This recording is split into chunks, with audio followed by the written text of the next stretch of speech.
Hey there everybody, Rocky here. Today I'm hoping to teach you guys a little bit about perspective. Something that I've been teaching to my kids for a long time, and I think it's super easy and it's really satisfying once you're able to get this down. I'm going to be showing you guys how to do 1 point and 2 point perspective, what the differences are and how they're useful. This book right here is something that's helped me out a whole lot whenever trying to discover perspective or fine-tune my craft. I know it says for comic book artists right down here at the bottom, but it can be used in any type of art. Painting, sculpting, even video, honestly. If you guys are able to get this book, maybe order it online, it would be super helpful. It was helpful for me, and I thought that I would just share that with you guys. What I'm going to do is show you guys the tools. I'm going to demonstrate how to do it while putting a little commentary over the video, and I'm going to show you guys some examples on how I've used this to draw some of my artwork. To start off, here are a couple of things you're going to need. You're going to need a pencil. I just use a basic little, mechanical pencil. You're going to need an eraser. So I have another pencil right here with an eraser on the back of it, but any kind, it doesn't matter. And you're going to need a ruler. I personally like the metal rulers because they don't dent, they don't bend, so that you don't get the little notches in there while you're trying to draw a straight line. I also get the T-squares. The T-squares help you draw perfect right angles so that whenever you're trying to get a square done, it comes out nice and perfect. I am also going to use a micron pen. The reason being is so it looks more, you guys can tell the difference between when it's done and when I'm still planning on erasing something. When I draw or trace a part of the drawing with this pen, that means it's done, it doesn't need to be erased, and you guys can say, okay, that's permanent, I don't need to worry about it anymore. Having said all that, I think I'm ready to get started. With 1 point perspective and 2 point and even 3 point, you always need to start off with two things. The horizon line, which I'm drawing right now, and the points at which your shapes vanish. For this one, we're only doing 1 point because it's 1 point perspective, so I drew one single dot in the middle.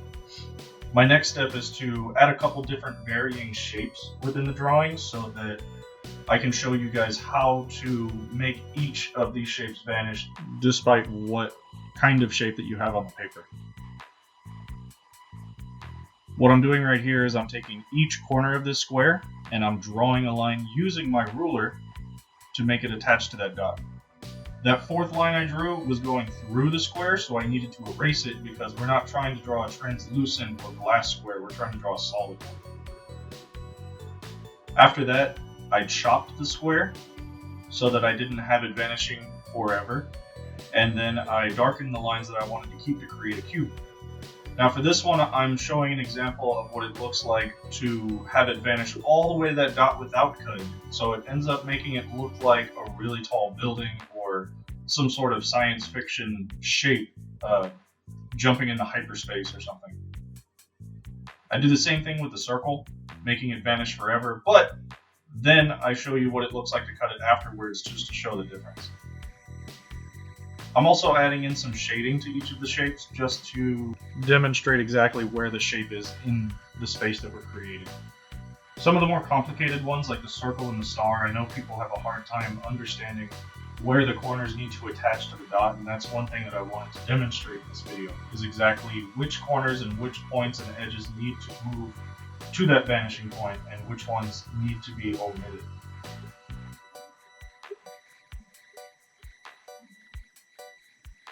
Another tough thing for a lot of people to understand is where to chop the object, where to make sure that it ends and becomes a believable shape, or like a building block kind of. This is 1 point perspective. Now I'm going to show you guys 2 point perspective. Now 2 point perspective isn't all that different. We're going to start out with the same sort of anatomy, but we're going to be looking at these shapes in a different angle. So to start off, I take my ruler and I'm creating another horizon line. It's sort of like the edge of the earth where the sun comes up, and that's why it's called a horizon line. However, we're creating two vanishing points. It works better whenever you place them farther to the edge of the paper, but not all the way to the edge. Now, instead of creating squares, you're going to create a single line. This line is going to be the closest edge of the cube that you create to your point of view. And right here, I kind of noticed that it was off of the camera, so I erased it a little bit.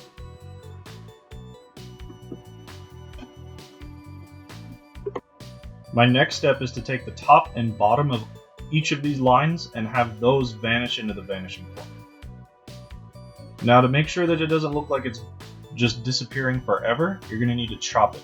You need to pick an end point for each of these shapes, draw another vertical line to end them, and then what I do is I finish it off with the Sharpie so that you guys can see where the shape is. That's our first shape, right in the middle, right at about eye level, so we're only able to see two sides of it. However, with these next two shapes, we're drawing them above and below our eye level. This one right here specifically is below. So we're going to be able to see three sides of it. The left side, right side, and the top of it. I already made it vanish into the points, now I need to chop it.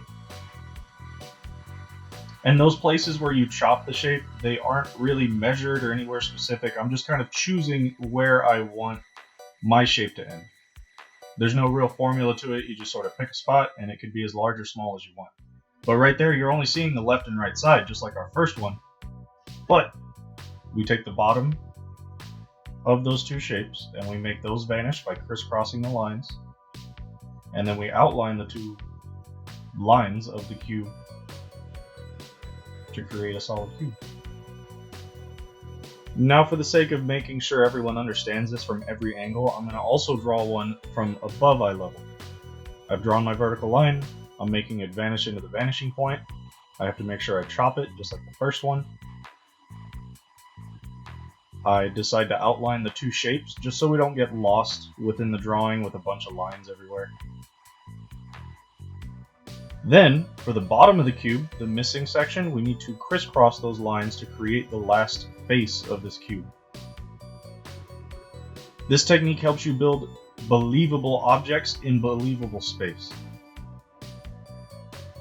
It's really useful whenever drawing things like buildings, environments, even people, robots, anything with geometric shapes, anything that needs to have some sort of foreshortening or perspective built into it.